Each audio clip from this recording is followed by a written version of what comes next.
오늘 우리가 다시금 살펴볼 내용은 할례에 관한 것입니다. 다시금이라고 하는 이유는 저지난주에 9절로 14절의 말씀에서 이 할례에 대해서 우리가 이미 살펴본 바가 있기 때문입니다. 그때 저는 그 말씀을 묵상하면서 결국 오늘의 본문이 그 9절로 14절의 내용을 실제로 시행한 것이기에 그때 그냥 이 두 본문을 함께 다룰까 하는 생각을 했었습니다. 그러나 같은 내용을 둘로 나누어 놓은 성령님의 어떤 뜻이 있지 않겠는가 하는 생각을 하면서 함께 다루지를 않았더랬습니다. 오늘 성령님께서 우리 가운데 그 뜻을 알려주시기를 바랍니다. 먼저 본문의 흐름을 개괄적으로 살펴보겠습니다. 23절입니다. 이에 아브라함이 하나님이 자기에게 말씀하신 대로 이날에 그 아들 이스마엘과 집에서 생장한 모든 자와 돈으로 산 모든 자, 곧 아브라함의 집 사람 중 모든 남자를 데려다가 그 양피를 베었으니. 지금 이 본문은 아브라함이 자기 집안의 모든 남자에게 할례를 행한 기록입니다. 그 첫 시작이 그런데 이에 아브라함이 하나님이 자기에게 말씀하신 대로 이날에 할례를 행했다고 기록하고 있습니다. 이 이해라고 하는 접속사가 받는 내용이 우리가 저지난주에 상고하였던 그 9절로 14절의 말씀입니다. 그 내용을 보면은 하나님이 아브라함에게 너의 모든 집안 사람이 할례를 받아야 한다고 말씀하십니다. 그래서 이에 아브라함이 하나님이 명하신 그 할례를 지금 그대로 시행하고 있는 겁니다. 그런데 14절 다음인 15절을 보면은 하나님이 또 아브라함에게 이르시되 이렇게 이어집니다. 그래서 우리가 지난주에 살펴보았던 15절로 22절의 내용도 바로 이 이해가 받는 내용이 됩니다. 왜냐하면 하나님이 또 아브라함에게 이르셨기 때문입니다. 그 이르신 내용이 무엇이냐 하면은 사라가 아들을 낳게 될 것이라고 하는 것과 그래서 사라가 열국의 어미가 될 것이라는 것, 그리고 그때 태어나는 내 아들 이삭과 내가 나의 영원한 언약을 세우겠다는 내용이었습니다. 그래서 이에 아브라함이 지금 할례를 행하고 있는 겁니다. 그리고 보면 앞에 10절로 14절에서 네 모든 집안 사람이 할례를 받아야 한다고 하나님이 말씀하신 것은 아브라함이 자기 집안 사람들에게 할례를 행한 직접적인 원인이 됩니다. 그러나 아브라함이 그 집안 사람들에게 할례를 행한 그 실제적인 원인은 15절로 22절의 말씀이 됩니다. 즉 사라의 이름이 바뀐 것과 이삭이 태어날 것에 관한 하나님의 예언의 내용, 이것이 아브라함이 할례를 행한 그 의미상에 있어서의 원인이 됩니다. 바로 이 부분이 오늘 우리가 보아야 될 중요한 내용입니다. 이제 24절로 25절을 봅니다. 아브라함이 그 양피를 벤 때는 99세이었고 그 아들 이스마엘이 그 양피를 벤 때는 13세이었더라. 이 본문에 대해서는 먼저 성경에서 아브라함의 나이가 기록된 것들을 찾아보아야 됩니다. 제일 먼저 12장 4절에 75세 때의 기록이 나타나죠. 그 내용은 아브라함이 하나님의 말씀을 따라서 하란을 떠난 기록입니다. 이에 아브라함이 여호와의 말씀을 쫓아갔고 롯도 그와 함께 갔으며 아브라함이 하란을 떠날 때에 그 나이 75세였더라. 여러분, 이 나이가 기록된 이유는 75세 때에 비로소 하나님의 생명이 아브라함에게 주어진 것을 나타내기 위해서입니다. 즉 아브라함이 하나님을 알기 전까지의 75년간의 삶은 사실은 의미가 없는 삶입니다. 의미가 있다면 하나님의 부르심의 사건을 기다리고 있었다는 이 한 가지뿐입니다. 이 외에는 없습니다. 물론 이 기다림도 그가 기다리고 있었던 것이 아니라 하나님의 계획 속에 있었던 기다림의 시간이었습니다. 그러나 이 이후 그에게는 자신의 뜻을 이 땅에 펼치는 삶이 아니라 하나님의 뜻을 이 땅에 이루어 드려야 하는 믿음의 삶의 훈련이 하나님에 의해서 시작됩니다. 그러다가 10년 후인 85세 때의 기록이 16장 4절에 나타납니다. 그 내용은 그가 이 믿음의 삶을 훈련받는 가운데 큰 실수를 하는 내용입니다. 아브라함의 아내 사라가 그 여종 애굽 사람 하갈을 가져 그 남편 아브라함에게 처부러 준 때는 아브라함이 가나안 땅에 거한 지 10년 후이었더라. 하나님이 아들을 주시겠다고 하셨지만 그 아이는 생기지 않고 두 사람의 몸은 점점 늙어만 가니 마음은 초조하고, 그래서 아내의 그럴듯한 생각을 아브라함이 받아들였건만 그것은 실수였습니다. 바로 아브라함의 이 실수가 이제까지 중동 지방을 이스라엘과 아랍권으로 나누어지게 하였고, 지금도 전쟁의 그림자가 계속해서 이 지역에 드리워지고 있습니다. 결국 85세 때의 후초를 취했으니 86세 이스마엘을 낳은 것이고, 지금 아브라함의 나이가 99세이니까 이스마엘의 나이가 13세인 것이 맞습니다. 여러분, 그러면 지금 본문에서 이 99세의 나이가 기록된 이유가 무엇일까요? 바로 아브라함이 99세 때에 사라가 잉태를 하고 그래서 100세 때에 이삭을 낳습니다. 따라서 아브라함이 99세 때에 비로소 하나님의 약속이 이루어지고 있는 걸 기록하고 있는 건데, 그렇다면 하나님의 약속이 드디어 이루어지고 있는 이 사건이 바로 할례를 시행하고 있는 것과 어떤 연관이 있는 겁니다. 마지막으로 26절로 27절입니다. 당일에 아브라함과 그 아들 이스마엘이 할례를 받았고 그 집의 모든 남자 곧 집에서 생장한 자와 돈으로 이방 사람에게서 사온 자가 다 그와 함께 할례를 받았더라. 아브라함은 하나님이 말씀하신 그날 당일로 자신과 이스마엘을 비롯한 온 집안 식구들에게 하나님이 명하신 이 할례를 행합니다. 그래서 집에서 생장한 자이든 돈으로 이방 사람에게서 사온 이방인이든 관계없이 자신에게 속한 집안 모든 사람들에게 하나님이 명하신 그대로 할례를 행합니다. 그래서 하나님의 말씀에 바로 그리고 그대로 순종하는 모습을 보여주고 있습니다. 여러분, 우리가 그동안 아브라함의 모습에서 살펴본 바 사라를 통해 이삭이 태어날 것이라는 하나님의 말씀에 대한 아브라함의 반응은 극히 회의적이었습니다. 당장 지난주에 살펴보았던 17절에서조차 아브라함은 100세 된 사람이 어찌 자식을 낳을까? 사라는 90세니 어찌 생산하리오? 이런 반응을 보였습니다. 그러나 하나님이 계속해서 그를 설득하심에 이제 드디어 그가 다시금 하나님의 말씀에 대한 믿음을 회복하고는 인간적으로는 도무지 불가능해 보이는 이 일을 다시금 하나님이 이루실 줄로 믿기 시작한 것입니다. 그 증거가 바로 오늘 본문의 할례입니다.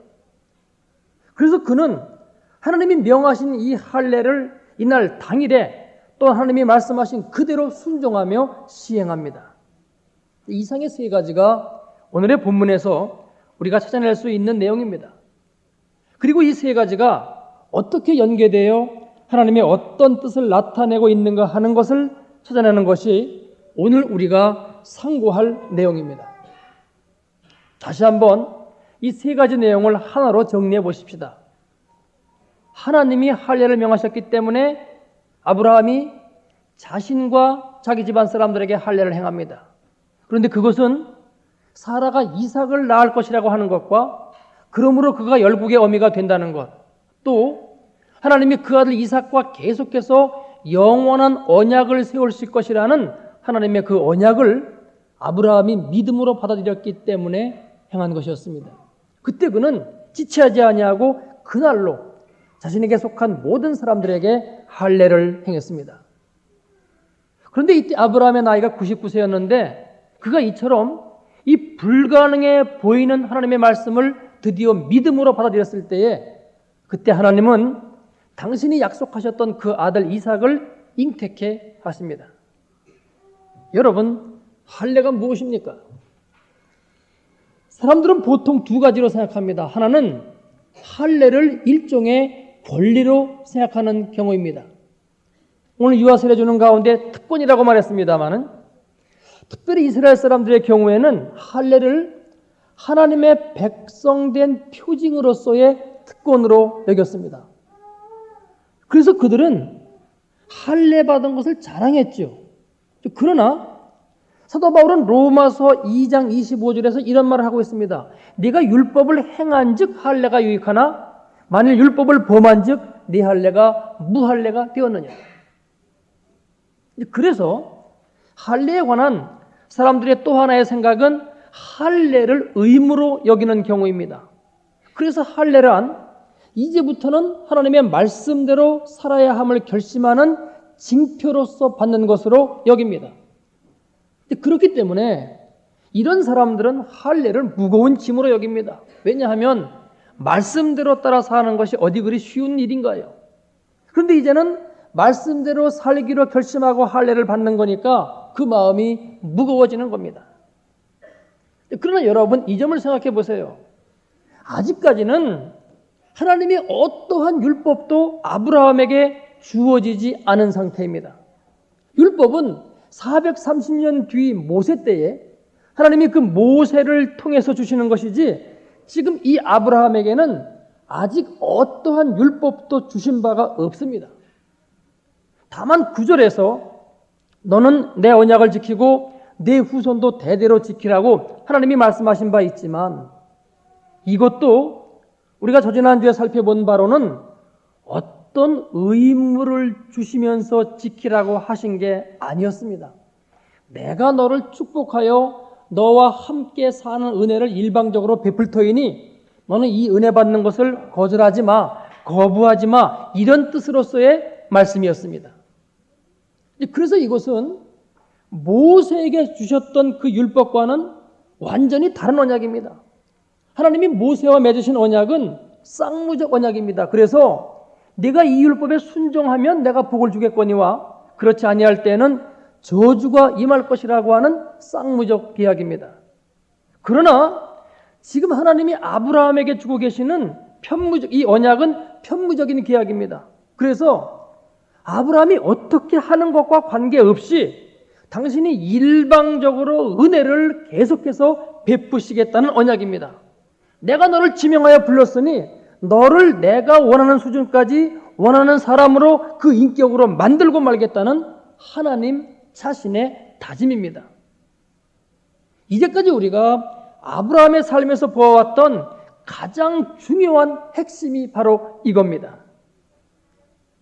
여러분, 이 가장 대표적인 것을 우리는 15장 8절 이하의 말씀에서 보았습니다.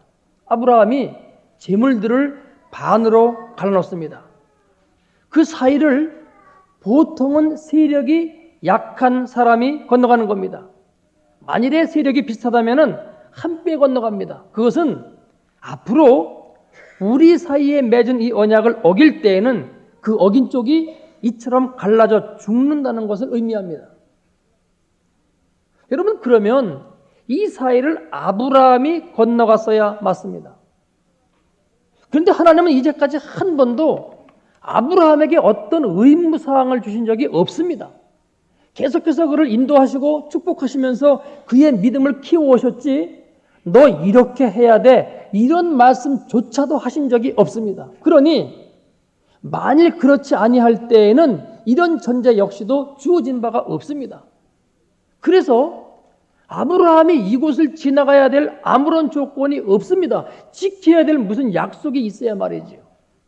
그런데 천만 뜻밖에도 하나님이 이 사이를 지나가십니다. 이것은 나는 너를 기어코 축복된 존재로 만들 거야. 이걸 내가 지키지 않으면은 그때는 내가 이렇게 쪼개지겠어라고 하는 엄청난 하나님의 약속입니다. 여러분, 하나님이 죽으실 수가 있습니까? 말이 안 되는 이야기입니다. 그러면 하나님이 지금 당신 자신의 죽음을 담보로 하면서까지 당신 자신의 그 뜻을 이루고 말겠다고 하는 이거를 우리가 어떻게 받아들여야 됩니까?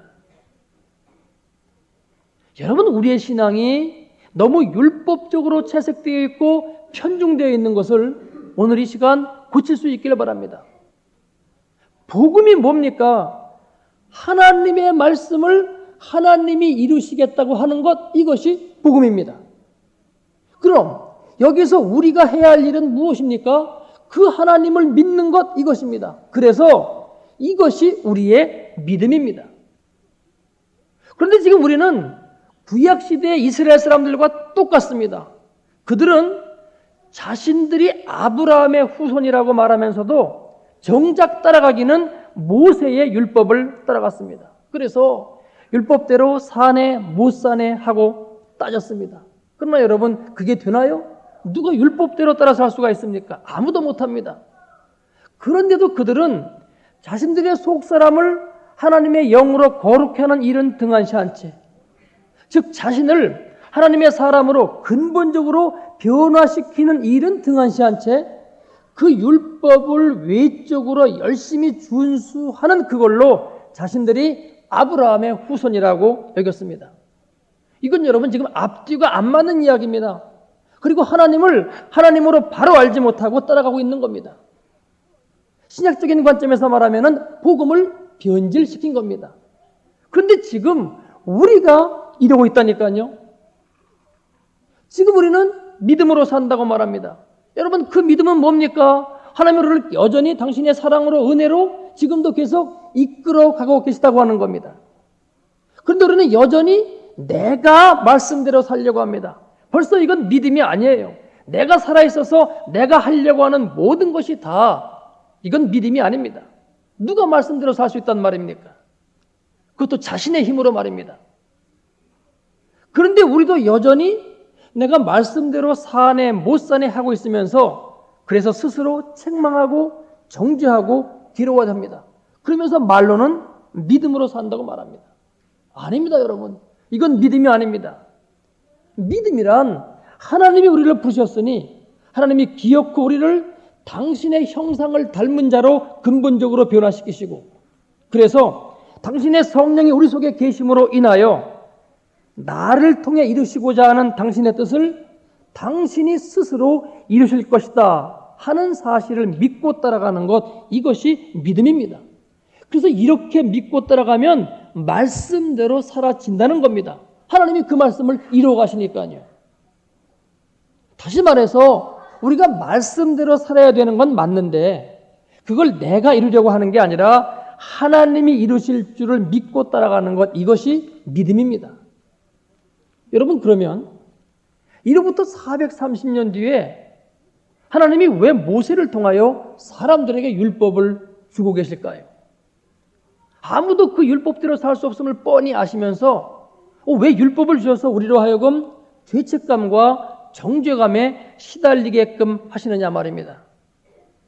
이건 우리가 율법을 잘못 이해함으로 인해서 생기는 문제입니다.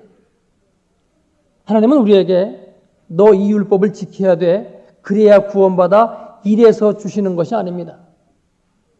일단은 이게 옳은 거고 이건 그른 거야 하는 걸 알려주기 위해서 주셨습니다. 우리가 믿음으로 행하지만 무엇이 옳고 그른 걸 알아야 그 길을 믿음으로 갈 게 아닙니까? 두 번째는, 그런데 너는 이 말씀대로 살 수 없는 존재하는 것을 또한 깨닫게끔 하기 위해서 주셨습니다. 이게 율법의 역할입니다. 그럼 우리는 어떻게 해야 되나? 이게 옳은 길이고 저건 그른 길인데 우리는 그 사실을 알기만 할 뿐이지 실제로는 그렇게 살 수 없다고 하니 그럼 어떻게 해야 되나? 그래서 하나님이 당신 자신이 하시겠다는 겁니다.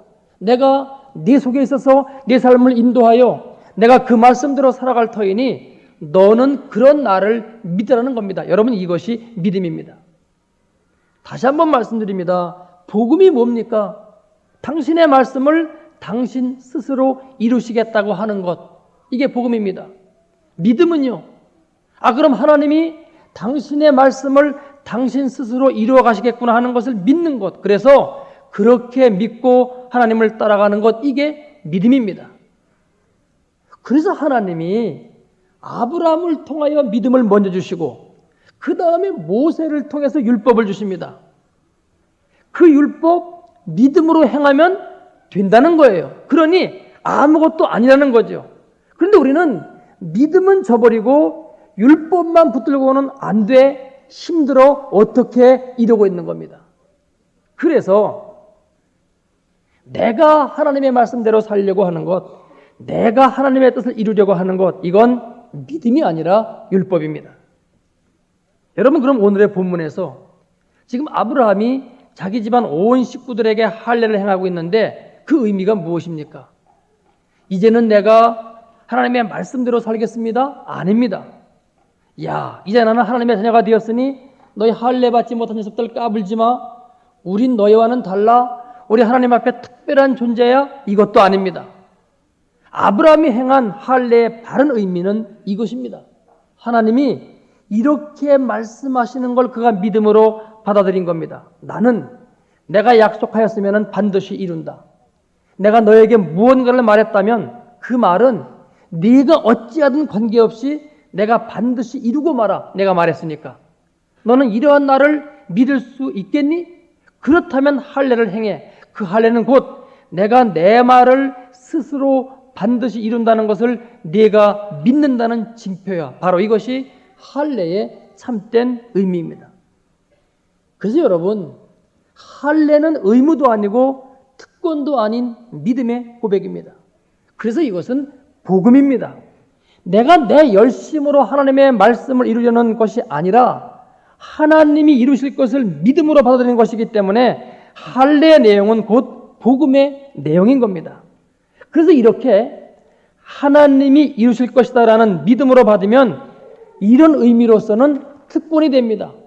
야, 하나님이 이루신다는 거라구나. 참 감사하다. 이런 믿음의 특권인 겁니다. 그래서 지금 아브라함은 이제 비로소 이 시점에서 사라의 경수가 끊어졌음에도 불구하고 결국은 하나님이 말씀하셨으니까 그 태를 여사 이삭을 낳게 하실 것을 믿습니다.